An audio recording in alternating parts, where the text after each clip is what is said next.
Welcome everyone. Have a little new setup today, so hopefully you can hear me. My name is Michael Stegner. Welcome to the YouTube live chat today. Today we're going to talk about what to do when students don't practice. So this is something that I'll just put a disclaimer. I do believe that it's completely within reason, and it should be a standard to expect students to practice. So I'm just going to say that. So this in no way is meaning that over the long term that we shouldn't have those expectations on students. This is just in the instances where maybe a student is stuck in a rut practice-wise and they haven't gotten their groove figured out yet, ways we can deal with that, and then, or like the one-off when they just aren't ready, and it's not typical for this particular student. That's more what we're talking about. On the topic, in case there's any parents watching this, teachers who maybe are struggling with, what should be expected of their students, things like that. The consistent way that I communicate practice expectations with my students is that each lesson is a performance. And so their role, we all have roles, teacher, parent, student. The student's role is to get everything ready to perform by the next lesson, even if it's only like right hand by itself, left hand by itself, whatever's on the list. I always write down everything that I want to hear the next lesson. And they hopefully will have it right in front of them the whole time. So everything on the list will be right there for them to work through during the week, and then when they get to the lesson, then I want to hear it. And it's essentially a performance. And if they do that, then it allows me to tap into my knowledge base and help them build on it. If they haven't done that, it kind of handcuffs the teacher after a while, especially after a while. It doesn't allow us to share new things with them. And then the parent's role, I think, is just to create structure, to create a space for them to practice where it's their own time, and just to make sure that there's time carved out in the schedule if they're kids. So I just wanted to we can talk about that more in depth. If you ever want to have more info on what I just mentioned, just leave a comment, and I'll do another session on that. Okay, so the main idea behind what I want to talk about today is something that I think I really learned how to do this when I was teaching a lot of group lessons, in that sometimes there would be a group of 4, let's say, or 5 kids, and maybe one of them just didn't practice at all, and one of them practiced a lot, and then the others were maybe somewhere in between. Or maybe half of the class practiced a lot, half of the class didn't practice at all. So when they would show up to perform, excuse me, I had to quickly assess what was going on. So as soon as they played the first few notes of a piece, usually I could tell, okay, this class is out of whack. These students are on the ball.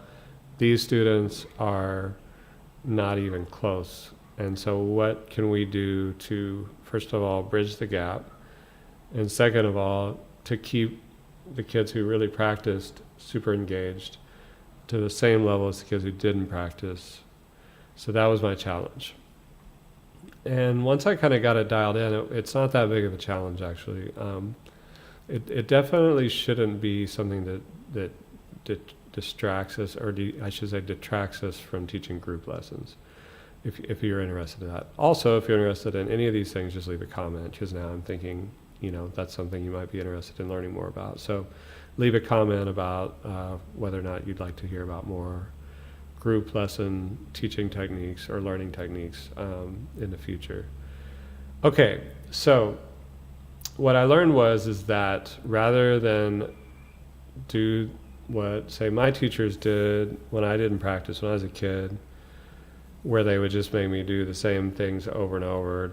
Let's get this, let's do that. Like, they kind of like practice for me during the lesson in hopes that I would kind of like, first of all, I feel like get frustrated, so I would like practice more at home so I didn't have to have lessons like that, which it works to do that.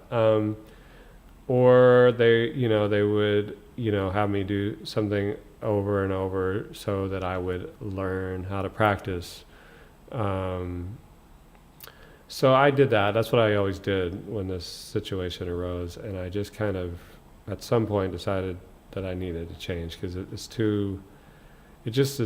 not the most positive energy when you keep teaching and learning that way for the teacher. It wore me down as a teacher, and I'm sure the students were worn down too. So what we'll talk about is how to take a different approach. So I'll give you an example, a real tangible example today, but the gist of it is, start when you know, like, and I try to assess this really quickly, because we don't have a lot of time in a lesson, even if a lesson's an hour lesson for private students, or half hour, 45 minutes for private students, or a group lesson of 50 minutes, 45 minutes. The time will go by very quickly. So you don't want to kind of have them meander around thinking, oh, they'll figure it out. If you realize in the first couple minutes they're not going to figure it out, they're just not ready to roll, then you make a judgment call, and then you go from there. So I want to talk about that process. And when I say go from there, what I mean is you build a curriculum on the spot to get them from 0 to where you want them to be. I tend to challenge myself. This is something I tell myself as a teacher. I often will think to myself, okay, this is like almost like a game. I have, let's say 1 hour, just to keep it simple. I have 1 hour to get this beginning student, even if they're not a beginner, I tell myself they're a beginning student. They don't know anything about music. They don't know anything about the piano. I have 1 hour to get them from that level, that place, to being able to play at least part of this piece I asked them to practice last week. The reason why I reset it to like a beginner, like I want a very beginner, is because it forces me to really isolate the concepts and the patterns and the shapes in a song, or in a piece or in a group of pieces, so that I can build it up as quickly as possible, and so there's nothing unturned, and that they can feel some sort of momentum. So if they're starting with something that's really tangible for them, something that's really simple, then I'll start with that, and they'll feel momentum, and then we build into the song.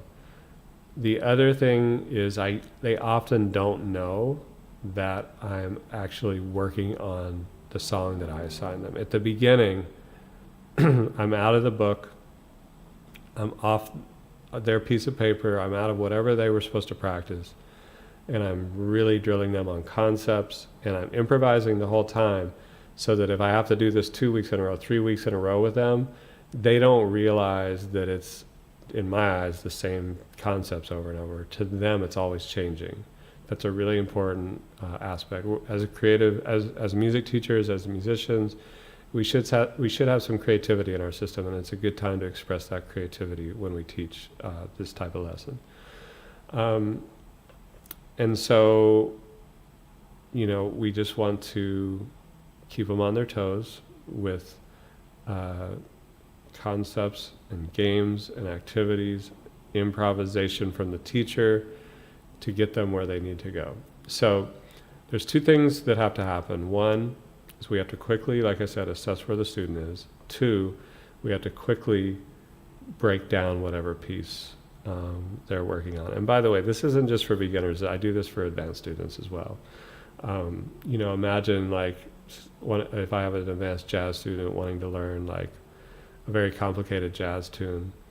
Oftentimes, if they're just not ready or haven't done the work, we'll just maybe spend, let's say if there's like 5 chords in a progression that I know they can't improvise over, we'll spend maybe a fifth of the lesson on the first chord, a fifth of the lesson on the second chord, doing all kinds of work over that, the third chord, fourth chord, fifth chord. Then we leave time at the end to string them together. Then they can do the sequence of 5 chords, the progression. And then all of a sudden we open up the music and say, okay, now let's look at this piece that you were supposed to practice. And they're like, oh, I can do it now. That's what I'm talking about. Okay, so you got to quickly be able to break down a piece. If you're working on a Beethoven sonata, you got to be able to break down all the elements, like what are the common intervals, what are the common phrases, whatever you need to work on. You have to like quickly identify that and really build a little method on the spot. So let's just take a look. I'm going to use one of the pieces in my book 5, so we can use something that I won't get flagged for. So let me take this. There we go.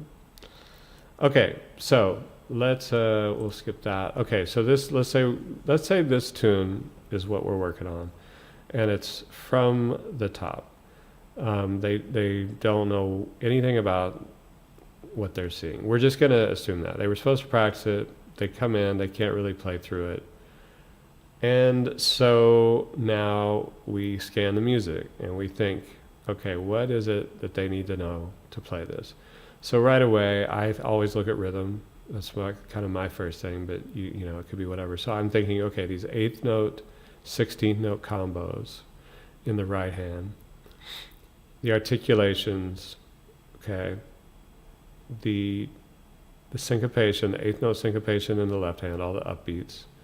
And then in the last measure, switching to like on a quarter note.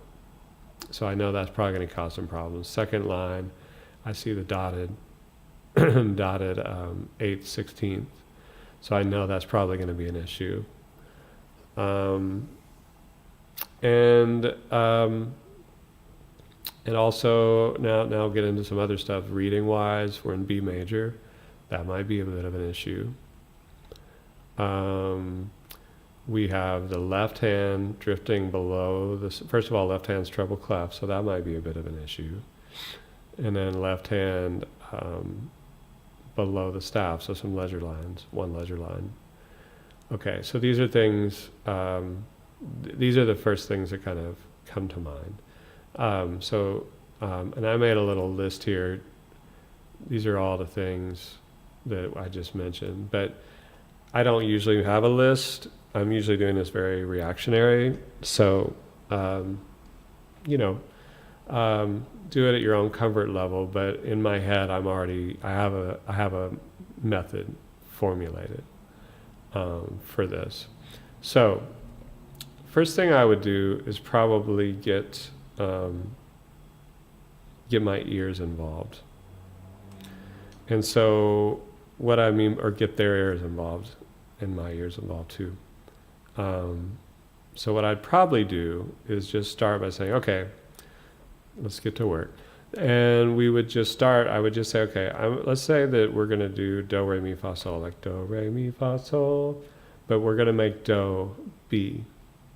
So try to find B on the piano. And so B on the piano, if they can't find it, I always, like I said, I think in one of the previous YouTube lives, the B is to the right of the 3 black keys. I always use the black keys. I don't count away from C. So we'd start just by doing something like this. To say, okay, B is Do. Now, try to find Do, Re, Mi off of that. And off of that B. And so I'm going to play it, and they can't see my hand. Then I ask them to play back to me what you just heard me play. And so I play it, they play it back, hopefully. And if they don't get it, I don't tell them. I just wait for them to figure it out. I'll do it. I'll keep giving that to them and say, not quite, try it again. If they figure it out themselves, it goes a lot further than me telling them how to play it. Okay, now, as they get that, I'll say, now I'm going to add some notes. Let's add this one. Okay, and then they add that. Eventually, they figure it out. Just be patient until they figure it out. Then the next one, we're going to add one more note, so we're using all 5 fingers. Okay, at that point they have Do, Re, Mi, Fa, Sol. And I am assuming that if they're playing this piece, then they have some background beyond 0. They at least, I wouldn't have given them this piece if that wasn't within their realm. So I'm fudging it a little bit on the very beginner. But then at that point I would just do a few times where we just do call and response, where I say, I'm going to play something, you play it back. Your turn, 2, ready, play. If they can't play it, they got to sing it back to me, and we do the thing we talked about last time with the ear training sight reading. Do, Re, Mi, Sol. Once they can sing it to me, then I ask them to play it. So I always start by first note of Do. Do, Mi, Re, Fa. Whatever, bunch of Do's first. Then I'll tell them, now I'm going to start playing other notes besides Do first. Knowing that the first note in the song is Re in the right hand. No, so I want to get them to that. So I might even, a lot of times what I'll do is I'll say, okay, play this back to me. Then they play that back to me, and if it takes them a while, I'll do it again. And then maybe I'll add. See if they can figure that out, and then I'll even do, make sure they got it, and then maybe the second half of the second measure, I'll say, play this back to me. So they're not looking at the music now, but I want them, when we open the music up, I want them to feel like they've already done this. I want it to be very familiar to them. I want them to go like, oh, I've done this before. So last measure on the first line, they got to play that back to me. And then the end of the last measure on the first line. So, and then the second line, that melody, see if they can play that back to me. So after you do that for a little bit, they'll start getting it. I'll also a lot of times have them play hands together, like right hand and left hand, so just to get the left hand involved and active. So that's a really important part of this whole thing. So we'll do that, and now we'll move over to something like this where we read some of it. So if I go, okay, play in B major, play this melody. We'll get rid of these. Put them over there. Okay, so play this melody. So, Re, Do, Re, Mi, Do. Okay, and then you can just start changing it.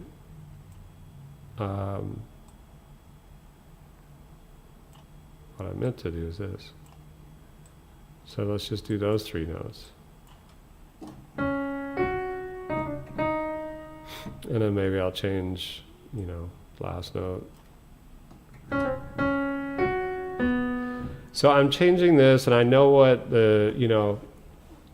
I always try to know the song really well that I'm teaching, so I have the ability to kind of call upon what I remember the melody. Sometimes I'll look at the score, but usually I'm kind of engaged with them and not um, on the score during the lesson. We're just working. Like I said, I'm improvising. So I'm improvising all these melodies. And then we just do the same thing. I'll just say, okay, let's say this is Do, this is Re, this is Mi, this is Fa, this is Sol. So then I'll ask them to play that.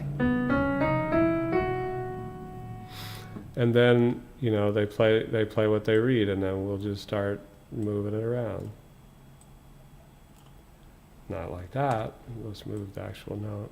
By the way, having whiteboards, little whiteboards, in the lesson room is so valuable. So this is a little slower, but okay. This is back to Re, Do, Re, Mi, Do.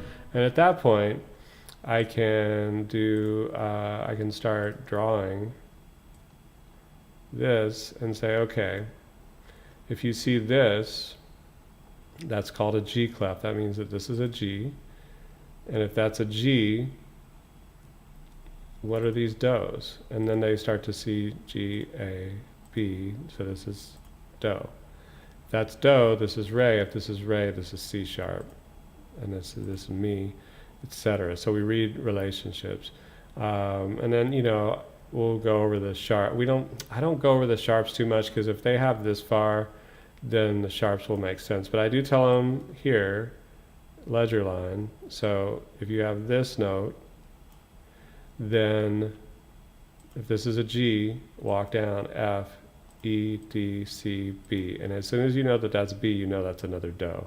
So at this point, this is Re, and this is Mi, and this is Fa, and this is Sol. So this song only uses Do through Sol. So now they're ready to roll on if you do a few rounds where you draw out notes here, and they have to play back what you wrote, or sing back, then play back, however you want to do it. Then they're good to go on the second line in the left hand. They know how that works. Okay, so that's how I build up the reading. And then a lot of times I'll have like a grand staff where I'll do 2 treble clefs and have them do a few things where I'll do like, a little melody here. Let's just say I do something like this. And then in the left hand, I'll just do it down here. So in the left hand, I'll do something like this.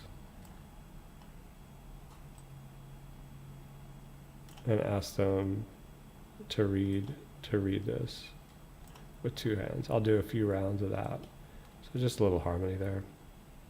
So I do that a lot. Okay, so that's a way to get both hands. That would be on 2 staves. I just didn't draw that out. Okay, and then the final thing I would have them do is I would just on a white sheet of paper, actually I could do this right now, new slide, on a blank sheet, and again, whiteboards are your friend. So if I said, okay, this, if we count this,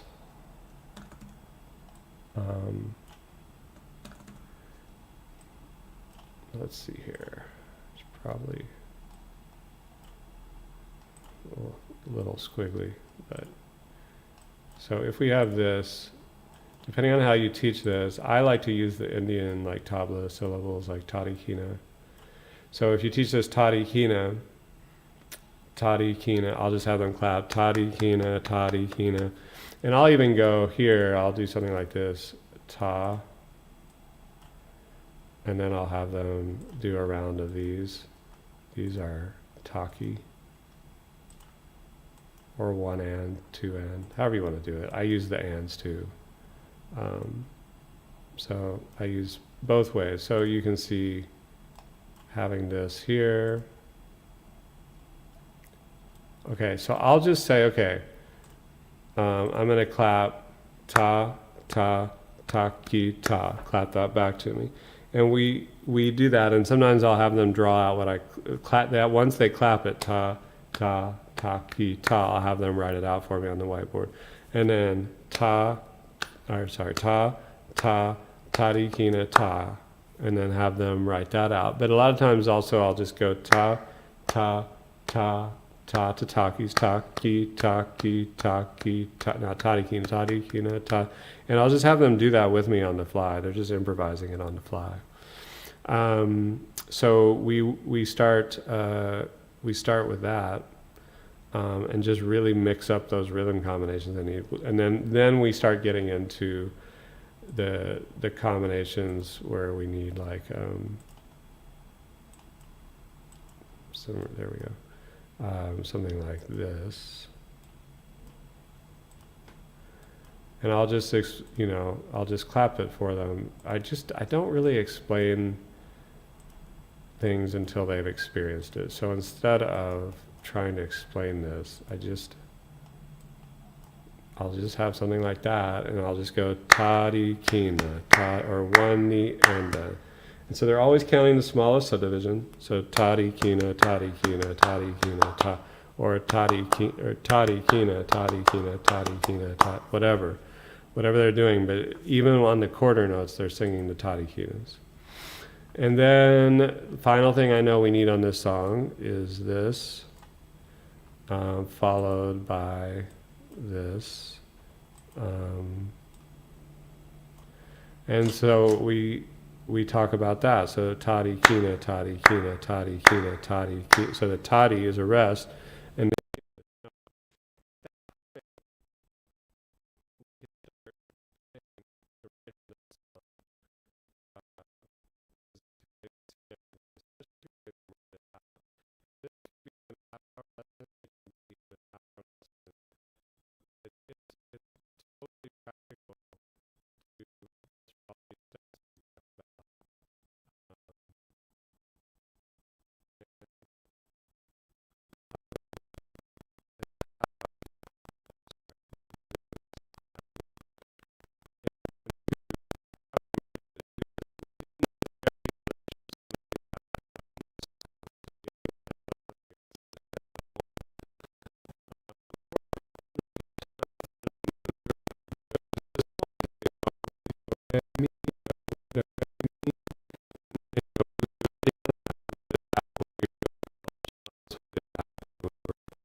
this already kind of their system, which is kind of the whole point. Okay, so that's how I would build it up, and it would be, my guess is, if I had a student who really was unprepared, I could at the very least have them playing this first line pretty solidly by the end of the lesson, hands together, and maybe the second line hands separate. Possibly hands separate, both hands if it was a really young student, like 6 or 7, but I'd say 8 and 9, they could do this mostly in one lesson. And then I just done 4 pieces at once. So if I go to this one, they have all the tools they need to do this too. At least they should be able to figure out a lot of it on their own after doing that kind of thing in the lesson. Okay, so hopefully this helps. That's the wrong song. And if you have any questions, feel free to ask in the comment section, and we'll keep doing this and respond to your questions in the comments, and we'll sorry, dark here. We'll get more info for you. So just let me know if you have any questions and comments. Once again, my name is Michael Stegner. My website is www.michaelstegner.com. And thanks